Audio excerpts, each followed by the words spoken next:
नमस्ते learners, welcome and welcome back to my YouTube channel. तो आज की इस वीडियो में हम क्लास 12 बिजनेस स्टडीज़ के मैनेजमेंट के ऑब्जेक्टिव्स करेंगे। इसमें हम क्या कर रहे हैं, सारी 12th क्लास की बिजनेस स्टडीज़ की एक अच्छे से थॉरोली रिवीजन कर रहे हैं। तो चलिए स्टार्ट करते हैं ऑब्जेक्टिव्स ऑफ मैनेजमेंट। अब आप सभी को ये पता है कि कोई भी बिजनेस है किसी ऑब्जेक्टिव को अचीव करने के लिए बनाया जाता है, और मैनेजमेंट का क्या काम होता है, उन ऑब्जेक्टिव्स को अचीव करना in an effective and efficient manner.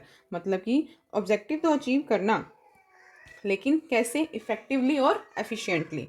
सबसे फर्स्ट इसका जो ऑब्जेक्टिव है, इसको हम 3 टाइप्स में क्लासिफाई करते हैं। जो बिजनेस के ऑब्जेक्टिव्स हैं, जो मैनेजमेंट के ऑब्जेक्टिव्स हैं, उनको सबसे पहले ऑर्गेनाइजेशनल ऑब्जेक्टिव्स। इसमें क्या होता है, जो किसी भी ऑर्गेनाइजेशन का जो मेन ऑब्जेक्टिव है, उसके जो ह्यूमन और मटेरियल रिसोर्सेज होते हैं, जो उसके पास अवेलेबल रिसोर्सेज होते हैं, उसका फुल यूटिलाइजेशन करना। और हमारा जो मेन एम है, जो कि प्रॉफिट अर्निंग का है, उसको क्या करना, अचीव करना। ठीक है। अब ये जो हमारे ऑर्गेनाइजेशन के ऑब्जेक्टिव है, हम उसको 3 टाइप से हम देख सकते हैं। जैसे कि सबसे पहले कोई भी बिजनेस होता है, वो किस लिए एस्टेब्लिश होता है, सबसे पहले तो उसका एम होता है कि वो सर्वाइव करे। मतलब जितना पैसा वो लगा रहा है, जितनी कॉस्ट उसकी आ रही है प्रोडक्ट बनाने में, एटलीस्ट उतनी तो कवर हो ही जाए। सर्वाइव कर लिया, लेकिन सिर्फ सर्वाइव करना ही काफ़ी नहीं है ना, उसके बाद उसको प्रॉफिट अर्न करेगा। प्रॉफिट अर्न करेगा तभी तो बिजनेस लगाने का फ़ायदा है। तो मैनेजमेंट को ये इंश्योर करना पड़ता है कि जो ऑर्गेनाइजेशन है वो प्रॉफिट कमा रही है, और उसके बाद प्रॉफिट भी कर लिया। अब हर कोई बिजनेस चाहता है कि वो ग्रोथ भी करे, तो ग्रोथ के लिए भी मैनेजमेंट को इस तरह से ऑर्गेनाइजेशन की पोटेंशियल का फुल्ली यूज़ करना पड़ता है कि वो चेंजिंग एनवायरनमेंट में क्या कर सके, जो बिज़नेस है वो ग्रो कर सके। और ग्रो कर रहा है बिज़नेस, ये कैसे पता चलेगा, कि हमें देखते हैं कि बिज़नेस की जो सेल्स है वो इंक्रीज़ हो रही हैं, प्रॉफिट इंक्रीज़ हो रहा है, एट्सेट्रा।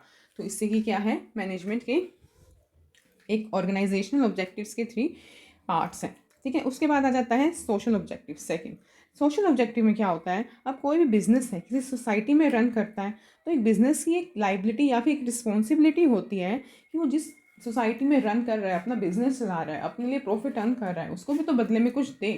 ठीक है। सोसाइटी के लिए भी उसकी एक रिस्पॉन्सिबिलिटी बनती है बिजनेस की, जैसे कि अच्छी वो एम्प्लॉयमेंट अपॉर्चुनिटीज़ प्रोवाइड करे, और जो प्रोडक्ट्स हैं उनको अच्छी अच्छी गुड प्रोडक्ट्स प्रोवाइड करे, और इस तरह से प्रोडक्शन करे ताकि एनवायरनमेंट का जो है को कोई नुकसान ना पहुँचे।